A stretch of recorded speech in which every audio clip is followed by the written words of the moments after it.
I got a divorce from a good guy, and I kind of want to talk about it because I recently got a video on my For You page of a girl talking about her experience divorcing the good guy, and I was like, same. I'm gonna throw my experience into the mix. So I want to preface by saying queerness was a part of my story, but I can say without a doubt that even if I hadn't figured out that I was queer at like 28, I would have still eventually gotten a divorce from this guy. I know. I think about it and I'm like, there were a lot of other things going on. There were other things at play. And I do know that figuring out that I was queer when I did sped up the process because I was just like, it's all I could think about. And I knew like, oh, this is a lot bigger of a deal, I feel like maybe than I've ever put like weight on it. And I have to figure this out. I have to pursue this thing that I've figured out about myself. You're not gay, it's a demon that's inside of you. You ain't born that way, don't let it try to lie to you. I rebuke demons up by faith, hope you find the truth. I'm exposing these demons that try to hide in you. Pride stands for the land of the pigs, where they like to be trans and start playing with some kids. That bathroom's for girls, so we can't let you in. Steve, you ain't fooling no one, you're just a man in a wig. You're not gay, more like insane. Being gay is fun and dandy till you get AIDS. I just speak the truth and I don't care about gay rights. I can tell the left is mad cause my dad raised me right. You think you a woman cause you rocking a stiletto? Don't make me get my airsoft, I'm knocking off a pedo. All y'all gonna be burning like the rich man. You are not a woman, just a dude with some implants.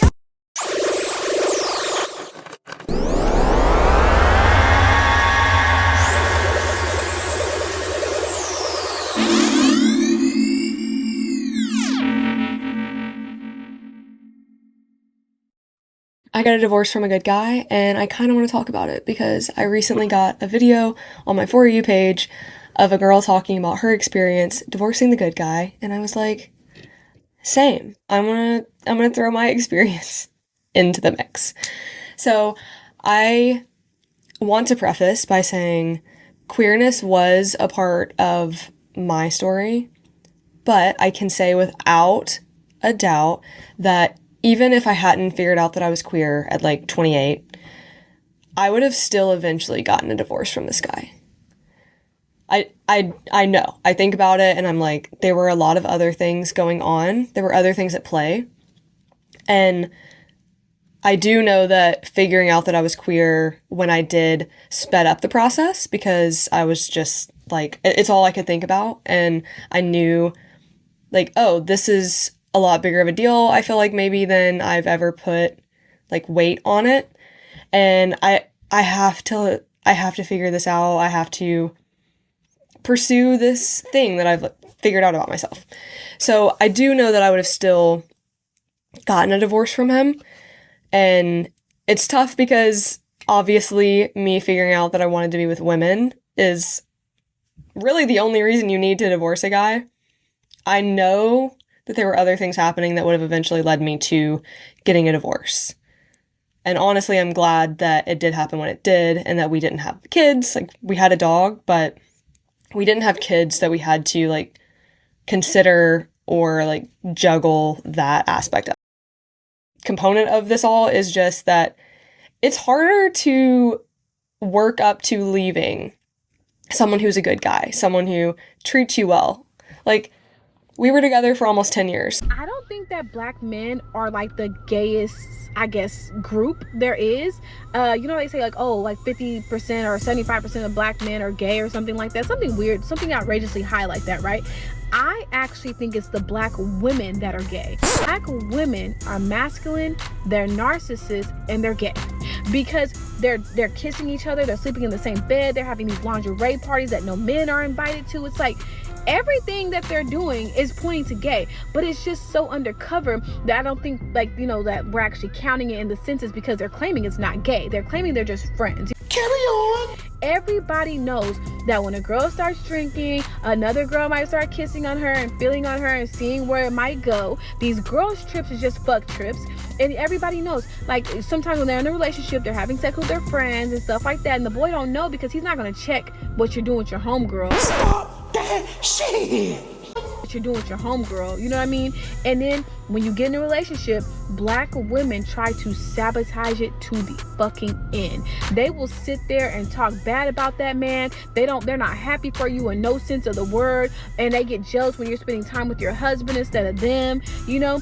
And so I really, really, really think that the numbers are pretty skewed on that one. I really think that there's a lot more black gay women than what society has been led to believe. I'm probably the only female that's just realizing it's so many like girls who bump cats, play bumper cars, eat each other cats way more than I thought.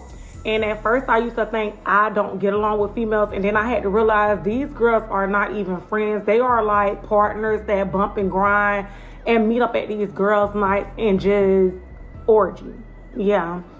So I know, like, I always do story time, but I never really get into my own story times on different things that happen in my life. And I think I just want to talk about it now. Like, I'm at the stage where, like, yes, I'm a great storyteller, but I have some tea of my own that I just need to get off my chest. And I did not realize that, okay, so I had homegirls back then. I had a few of homegirls or whatever, and they used to always, like, want to do these, you know, girl nights. That's what they called where I'm from. They want to do girl nights. They want to do kickbacks and things like that. But I used to always be like, well, who I'm going to invite if it ain't nobody to invite? Because I don't be with nobody outside of y'all. But they always had their own group of friends, which was cool with me. It wasn't until I started throwing the girl nights that I realized that, like, these are not girl nights. These are parties that y'all can get away from y'all male boyfriends, make them think y'all chilling with y'all homegirls. Y'all get drunk and then y'all start falling in love and playing and touch on each other. Only difference is I'm the friend that I don't like girls for real. Like, I ain't getting drunk making no decisions. Well, when I wake up next day, I'm gonna be so mad about it, or I'm gonna be disgusted, or, you know, I'm not gonna talk or whatever. But come back for part 2 because this video getting long. I'm on the phone. Okay, I have a quick question. Can you get your hair out of your face? What advice would you have for another 17-year-old? Don't trust women. Just get some money. What? Don't trust women. Just get some money. That's your advice? Yeah. Let him cook. What other advice do you have? I'm going through it right now, so that's my advice. Never ever talk to women. Honestly, I think we should start a women hate trend, and we should only love our mothers, sisters, and grandmothers. But we should stop talking to women for like 5 years and just focus on money, and then we all be up. And then by the time the 5 years over, I think these women will have learned a lesson, and they'll stop doing crazy stuff to us. You know I'm posting this, right? I'm here to tell you right now, we don't care. Let me tell you, we don't care. It's fine. I actually want you to make sure. How long is this? What do you mean, how long is this? Well, we've been recording for a minute. Good. I hope y'all watch this whole minute because, like, I'm letting y'all know, like, these women, I don't trust them. What about your mom? Not said, only our moms. A bullshit. A bullshit. A bullshit. A bullshit. A fuck. We should only trust. I know, but I'm you know I'm a woman first before I'm your mom. Are you pondering what I'm pondering? I think so, Blaine. No, you're not. Out of my eyes, you're my mama first. So I don't want to hear none of that. Your mom, you can trust your mom and your sister, your grandmother, but you shouldn't have any intimacy with any women for the next 5 years. I think as men, if we do that, we will grow stronger. We would have much more money, and then these women will realize, like, they really do need us, and they'll stop playing with us like how they do.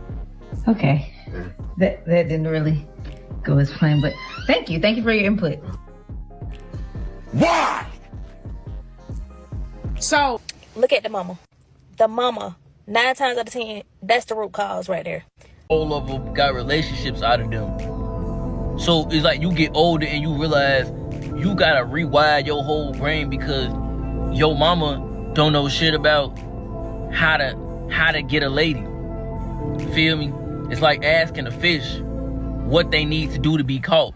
Why would you ask the fish? Go ask the fisherman that got the bait. You must unlearn what you have learned. Gen Z women use their money to fake a lifestyle, while Gen Z men use their money to improve their lifestyle. One helps the government, one doesn't. You really think they want a bunch of Gen Z men with a whole bunch of opportunities and money just so they can have all these ideas and somehow take the position of the older men that are at the top? Why do you think they coming out there so heavy? And that's why they don't give a fuck about the Gen Z women. They already know what they gonna spend their money on. Starbucks, EDC, Ulta, makeup. Shit, the bitch gonna work at Starbucks and she gonna buy Starbucks every day. We're trapped, gang. I need you to really hear me. Some of you all have taken on your mother's ways and you don't even realize it. You adopted habits, talking soft, avoiding responsibility, seeking validation through superficial things that don't make you a man. That's not strength. That's weakness dressed up as masculinity. Let me break it down.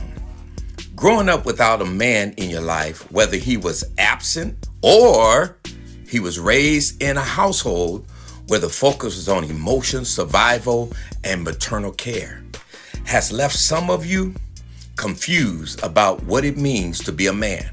Instead of leadership, you've been conditioned to be reactive, emotional, and dependent. Instead of standing tall, you've been walking with your head down, afraid to be vulnerable, but also scared to be accountable. That's not manhood. That's not strength. That's taking on your mother's ways, being soft where you should be firm, emotional where you should be disciplined, and reactive where you should be proactive. Your mama's love is real, but her love isn't meant to shape you into a man. It's meant to nurture you into a man. But somewhere along the way, some of you all have confused the nurturing with weakness. In 1 Kings chapter 2 and verse number 2, David, nearing the end of his life, looks at his son Solomon and says, "Be strong, act like a man." But what does it really mean? Is it about being tough, about showing off your muscles, or is it something deeper? The truth is, acting like a man means owning your role, your responsibilities, and your purpose. It means stepping up, not stepping back. It's about discipline, respect, and integrity. It's about being a protector, a provider, a man of your word. It's about leading with wisdom, not just following the crowd. It's about being a man of faith, standing firm in what's right, even when it's hard. You see, real men don't hide behind anger, guns, or gangs. Real men don't chase superficial respect or validation from peers. That's not manhood. That's childishness. That's a cry for attention because deep down, you're afraid to face your true self. Some of you all have been conditioned to think acting tough is the same as being a man. But true strength is quiet. It's discipline. It's rooted in humility, not pride. It's time to stop copying what you saw on the block or in the home. Those ways don't lead to greatness. They lead to cycles of pain and failure.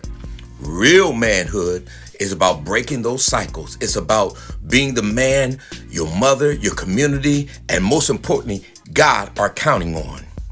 You're not just here to survive. You're here to lead, to be a protector, a provider, a man of integrity.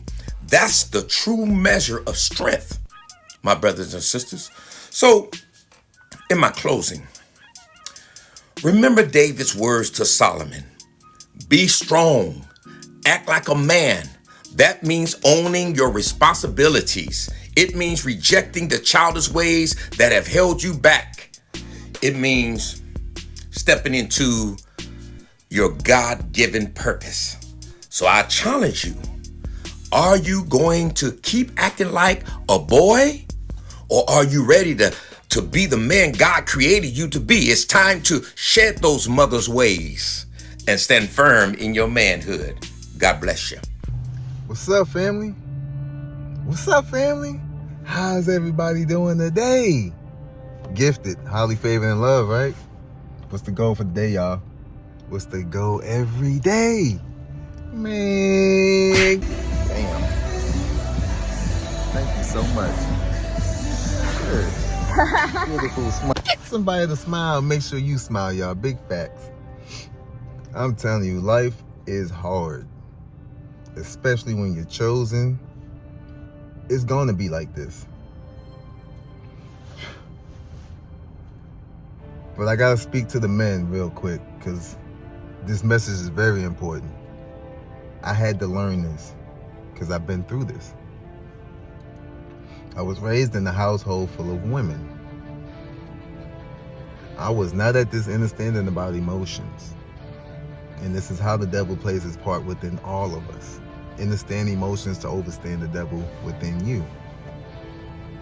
And being surrounded by women that's emotional creatures, they are a possession, meaning they can be possessed by their emotions.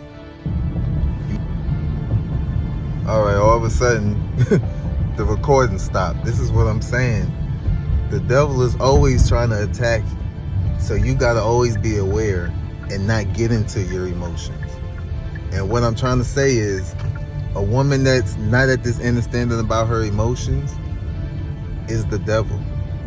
You cannot be trusted. Anybody that's in their emotions and they let their emotions get the best of them instead of staying in their Christ conscious, their logic, they are of the devil. You gotta get to this understanding. It doesn't matter if it's your mother, your kids, your auntie, your friends, your boss, your co-workers. It don't matter. If you're in your emotions and you're a woman, you're an easy walking possession. You can easily be triggered through your emotions. Y'all gotta understand and overstand this. And a lot of men deal with this because y'all not at this understanding that these ladies that you're dealing with, they're all in their emotions. They're in their fifis, which means they're the devil. The Most High be trying to warn us, you know, and give us signs, and we don't pay attention because we're not at that understanding, and we invite the devil into your life.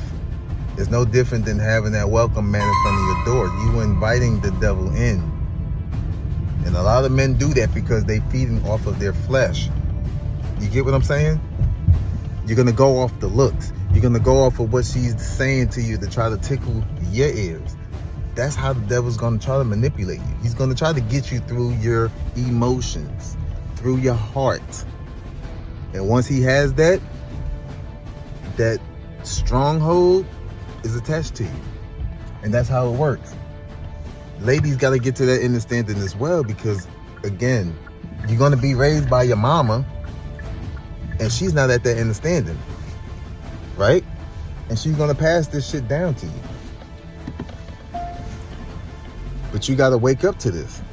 And a lot of y'all are not woke to this. Y'all have these friends that's around you. What do you think the devil is doing? He's keeping you surrounded by this stronghold to keep you possessed. So that way you don't fix yourself. You don't look at yourself. The devil doesn't like to look in the mirror. Therefore, why would he take accountability? Do you get what I'm saying?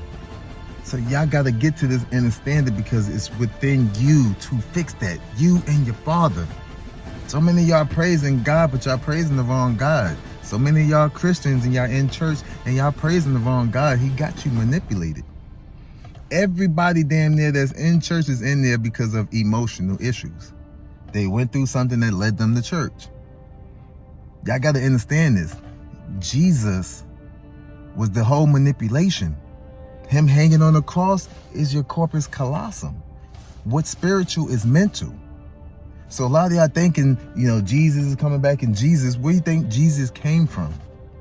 The Masons. J-E doesn't sound like G.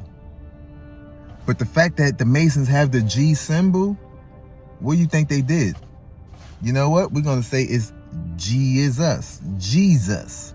G is us. Understand or overstand what you're saying, because wordplay is powerful. No different than you are your biggest enemy. Enemy is within you.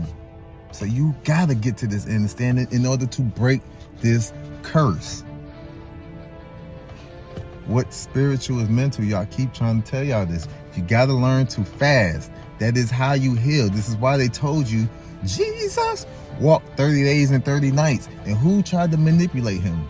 The devil. Why? Because he was at this understanding that if he keeps on doing this, he's going to get stronger. Therefore, he is not going to listen to the devil. Think about what I'm saying.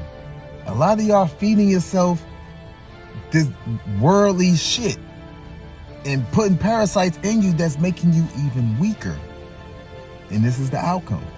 He knew to get to the woman, to get to the man, because the women are the weaker vessel. So us men, we got to wake up to the bullshit.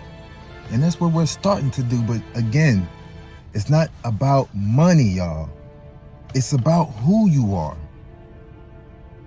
And that's where we all fall short, because we're still following behind money. And money is not what we think it is. It's just paper. It's bullshit. Credit is more important than money.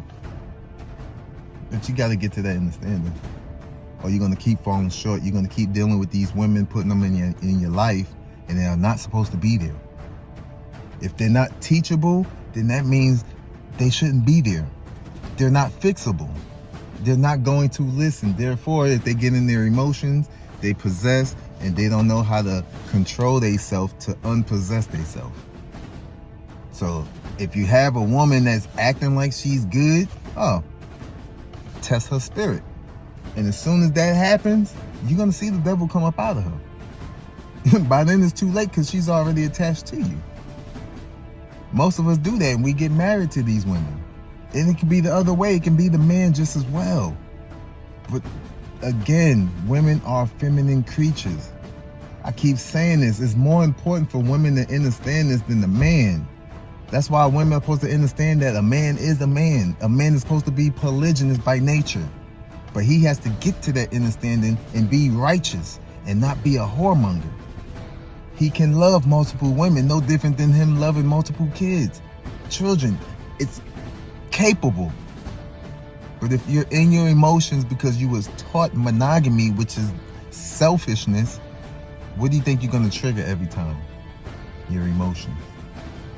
Therefore, you're never going to understand. You can't be taught nothing, because it's mental, and it's going to turn you into a narcissist. Understand and overstand what I'm saying, y'all, and fix this before it's really too late. Because our children are growing up into this society, and everything is free to do whatever you want. Why do you think that is? There's no accountability behind that. Therefore, the devil can move anywhere and be possessing any old body. That's why you got to work on yourself. Meditate and fast. Stop eating all the bullshit. I love y'all. Have a blessed, highly favored, and loved day. Peace.